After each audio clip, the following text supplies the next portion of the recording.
چچا چمن محلے کے سب سے کنجوس آدمی تھے۔ ان کے گھر کوئی مہمان چلا جائے تو رسمی گفتگو کے بعد پوچھتے، چائے تو نہیں پئیں گے نا؟ نقصان دہ ہے۔ ہاں، شربت تھوڑا گرم ہے، چلے گا کیا؟ کیک بسکٹ والی دکان ابھی بند پڑی ہے، کیا کروں؟ سموسے والا تو ابھی تیل گرم کر رہا ہے، کافی وقت لگے گا، آپ کہاں اتنی دیر بیٹھیں گے؟ وغیرہ۔ مہمان بیچارہ یہ سن کر شرمندہ ہو جاتا۔ ایک دن دوپہر کو کسی فقیر نے ان کے گھر کا دروازہ کھٹکھٹایا۔ چچا چمن نے دروازہ کھولے بغیر پوچھا، کون ہے؟ فقیر بولا، بیٹا مہربانی کرو، مجھے 10 روپے دے دو، میرے پاس سالن ہے، روٹی لے کر کھا لوں گا۔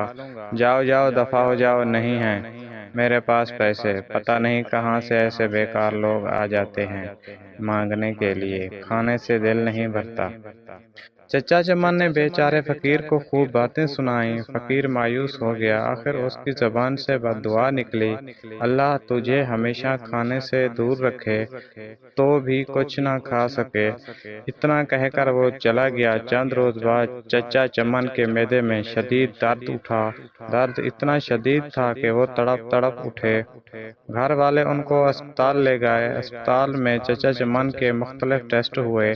آخر معدے کا السر تشخیص ہوا۔ ڈاکٹر نے ہدایت کی کہ 10-15 دن تک اسپتال میں رہنا ہوگا تاکہ مکمل علاج معالجہ کیا جا سکے۔ اسپتال سے گھر واپس آئے تو کمزوری نڈھال تھے، بہت برا حال تھا، کوئی چیز ہضم نہ ہوتی، دہی بھی کھاتے تو الٹی ہو جاتی۔ ڈاکٹر کے پاس جاتے تو وہ کہتا بات پرہیزی کی ہے، ٹیسٹ کرواتے تو سب ٹھیک آتے۔ دوا باقاعدگی سے استعمال کرنے کے باوجود طبیعت سنبھلنے میں نہیں آ رہی تھی۔ رنگ پیلا پڑ گیا تھا، تھوڑا سا کھانے پر بھی الٹی ہو جاتی۔ چچا چمن کی راتوں کی نیند اڑ چکی ہے۔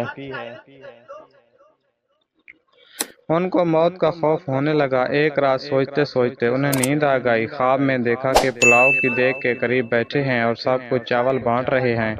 صبح اٹھ کر چچا چمن نے گھر والوں کو اپنا خواب سنایا۔ انہوں نے مشورہ دیا کہ غریبوں کو کھانا کھلائیں۔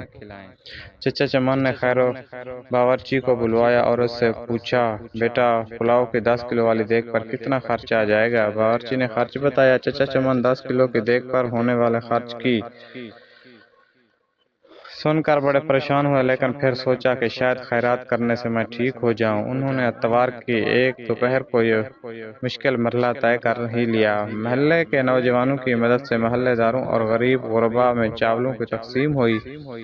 چچا چمن اب کافی پرسکون رہنے لگے، طبیعت بھی قدرے بہتر محسوس ہونے لگی۔ لیکن جب اس فقیر کا خیال آتا تو پھر وہی منحوس درد شروع ہو جاتا۔ یوں ہی کئی دن بیت گئے۔ ایک شام کو کسی فقیر کی آواز آئی، اللہ کے نام پر دے دو بابا۔ چچا چمن بھاگ کر گئے۔ وہی فقیر کھڑا تھا جس نے انہیں بد دعا دی تھی۔ چچا چمن اس کا بازو پکڑ کر اندر لے آئے۔ فوراً ہی انہوں نے اپنے بڑے لڑکے کو ہوٹل سے کئی قسم کے کھانے لانے کے لیے دوڑایا۔ کچھ ہی دیر میں لڑکا ہوٹل سے شامی کباب، بریانی، قورمہ، روٹیاں اور آئس کریم لے آیا۔ چچا چمن اور فقیر نے پیٹ بھر کر کھایا۔ جاتے وقت فقیر بہت خوش تھا۔ ایک ہفتے علاج کے بعد چچا چمن مکمل طور پر صحت یاب ہو چکے تھے۔ تو دوستو یہ تھی آج کی سٹوری۔ اگر سٹوری اچھی لگی ہو تو پلیز چینل کو سبسکرائب کر دیں اور ساتھ بیل آئیکن کو بھی دبا دیں تاکہ میں نئی جو پوسٹ پیش کروں آپ کو بر وقت تک پہنچتی رہے۔ شکریہ دوستو، اللہ حافظ۔